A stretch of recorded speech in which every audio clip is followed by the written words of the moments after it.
Welcome back ladies and gentleman. Break سے پہلے ہم ڈسکس کر رہے تھے کہ کتنے اسکینڈلس تھے ارلی ڈیز میں, جو ہمارے ہاں ارلی ڈیز آف ڈیموکریسی تھی, جب بے نظیر بھٹو صاحبہ کی گورنمنٹ آئی تھی after the death of Zia الحق. گھومن صاحب, لیٹس ہم نے وہ ڈیز تو تھوڑے بہت جلدی میں میرے خیال میں ڈسکس کر لیے ہیں.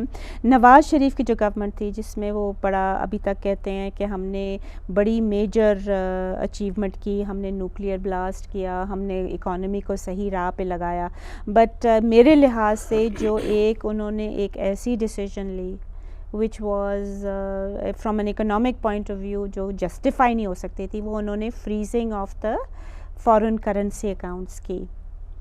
اور کوئی اسکینڈل پتہ نہیں تھا کہ نہیں, بٹ یہ میرے لحاظ سے اتنا میجر تھا, یہ بہت بڑا تھا. اور کیونکہ اس سے جو جنہوں نے بینک اکاؤنٹس تھے جن لوگوں کو, ان بیچاروں کے لیے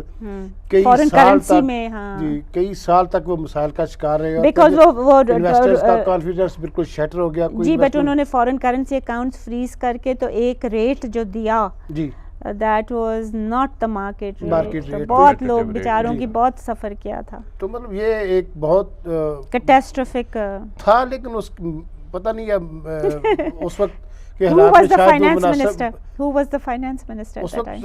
اسحاق ڈار صاحب. اور ڈار صاحب کے ساتھ تو میرے خیال میں کوئی کسی نے چیلنج بھی نہیں کیا, بلکہ اس دفعہ جب انہوں نے گورنمنٹ کے ساتھ ملے تو ڈار صاحب کو ہی آگے لائے. جی, وہ تو دیکھیں ڈار صاحب اگر وہ شاید انڈیپینڈنٹ ہوتے تو نہ آتے, مگر یہ تو ایک پی ایم ایل این کی اور پیپلز پارٹی کی ڈیل تھی جس میں ان کو کہا گیا تھا کہ اتنی وزارتیں جو ہے آپ کا شیئر ہے. نہیں, ڈار صاحب کی سلیکشن کی میں بات کر رہی ہوں, میں ان کی بات نہیں کر رہی. اور ڈار صاحب کی جو سلیکشن ہے میرے لحاظ سے ان ٹرمز آف ان کی جو اکنامک کیپیسٹی ہے وہ کافی اتنی کوئی زیادہ نہیں ہے, بیسڈ آن انہوں نے جو یہ حرکت کی تھی. This is very very catastrophic. But anyway, کیا آپ لوگوں میں کوئی اور case during the second time of Nawaz Sharif, کوئی اور کیس دماغ میں آتا ہے؟ مطلب آئی ایم ناٹ ٹاکنگ وہ مہران گیٹ جس میں کہ انہوں نے پیسے کھا کے تو ایجنسی سے لیا, وہ تو پہلے ہی اس میں تھا نا, اس میں ارلی 90s میں وہ تو ہو گیا تھا. جی, اور اس میں اگر ہم دیکھیں تو موٹر وے کے حوالے سے, مطلب وہ موٹر وے میں اور آپ دیکھیں وہ سسٹم اس پہ جو لگے ہوئے تھے فریکوینسی کے سسٹم, اگر ہم ریکال کریں تو اس میں بھی بہت بڑا گھپلا ہوا تھا. موٹر وے کے اوپر جو ٹیلی فون بوتھس لگے تھے اس کے کوئی ریٹس کے حوالے سے فرق تھا. تو کرپشن کا it was not neither it was investigated, مطلب یہ ایلیگیشنز ہی کے حد تک رہیں گے, کیونکہ یہ جو فریزنگ آف دی اکاؤنٹ, یہ تو ایلیگیشن سے میرے خیال میں as an economist it went beyond that, but وہ تو ایلیگیشنز کے حد تک رہیں. کسی نے سبسیکوینٹ گورنمنٹ نے اس کو چیلنج بھی نہیں کیا, کسی نے انویسٹیگیٹ نہیں کیا. اصل میں اگر آپ مجھے اجازت دے کہنے کی, کوئی انویسٹیگیشن کے اوپر وہ کوئی بات کرنا ہی نہیں چاہتا. یہ ہمارے سسٹم کا حصہ بن گئی ہے. کرپشن تو 1 روپے کی بھی کرپشن ہوتی ہے, 1 کروڑ کی بھی کرپشن ہوتی ہے. تو بہرحال اس طرح کے کرونیزم کا لفظ آپ نے بڑا خوبصورت استعمال کیا کہ وہ, اور ایس آر اوز کے حوالے سے جو کیا, اور جب فارن اکاؤنٹس جب سیز ہو جاتے ہیں تو اس کے بعد میرا خیال اس سے بڑا کرائم کوئی اور ہو ہی نہیں سکتا, جس کا نتیجہ آج تک ہمیں بھگتنا پڑ رہا ہے. بٹ ڈونٹ فرگیٹ ایک یلو کیب اسکیم بھی تو تھی. Yellow cab scheme to my mind کافی سکسیزفل تھی. یاد ہے جب ان کو ڈسمس کیا گیا تھا نواز شریف صاحب کو, تو ساری یلو کیبز ہی کھڑی تھیں ان کے حق میں. پولیٹیکلی تو بہت فیوریبل تھا. ٹرانسپورٹ اس دور میں بڑی آئی, جو اچھی بات ہوئی اس کو ہمیں اپریشیٹ کرنا چاہیے.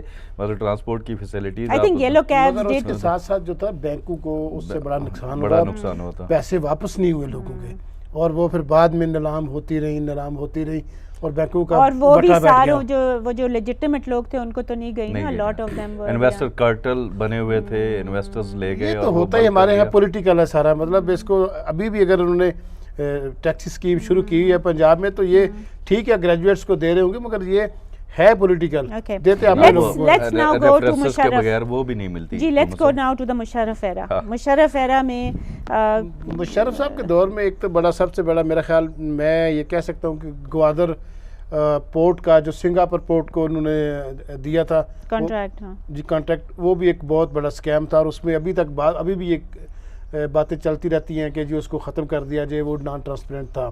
اس کے بعد پھر اور اوپر سے گوادر پورٹ جو ہے وہ اس میں بہت زمینیں ان لوگوں نے لی تھی, یاد ہے پارلیمنٹیرینز ور ایکیوزڈ, انہوں نے لی, اور جس پھر کو نیوی کا اور بلوچستان گورنمنٹ جو ہے وہ آئی مین دیٹ وہ بھی ایک گراؤس ہے بلوچ لوگوں کا, اور لیجٹمیٹ گراؤس ہے جو ابھی تک ریکٹیفائی نہ ہوا ہے نہ, اور ابھی تک تو توجہ بھی ادھر نہیں گئی ہے, حالانکہ حقوق بلوچستان میں ہے. وہ پرائم منسٹر صاحب کہتے ہیں کہ ہم نے 90% امپلیمنٹ کر دیا ہے. پر مشرف کے دور کا دوسرا بڑا جو اسکیم تھا وہ پاکستان اسٹیل مل کی پرائیویٹائزیشن تھی, جس کو سوموٹو نوٹس لیا گیا. ہاں جی, اس پہ سپریم کورٹ بڑا ایکٹیو ہوئی تھی, اور یہی اس کے فرق کو بیان کرنے کے لیے کافی آپ نے آغاز میں جو پوچھا تھا کہ پیپلز پارٹی کے پہلے دور حکومت میں اور آج سپریم کورٹ نے سوموٹو لیا مشرف کے دور میں, پرویز مشرف کے دور میں, اور آپ اس میں دیکھیں تو 26.5 بلین کا لاس سامنے آیا ہے, اور صرف ایک مالی سال کے دوران 2008 سے 2009 تک اگر ہم دیکھیں تو وہ لاس آیا ہے. تو وہ انہوں نے سٹاپ کیا, اس میں ایکسٹرا لینڈ دی گئی تھی, پرائیویٹائزیشن کا پروسیس ٹرانسپیرنٹ نہیں تھا, تو سپریم کورٹ نے اس پہ ایکشن لیا. اور اس کے with this let's take a short break.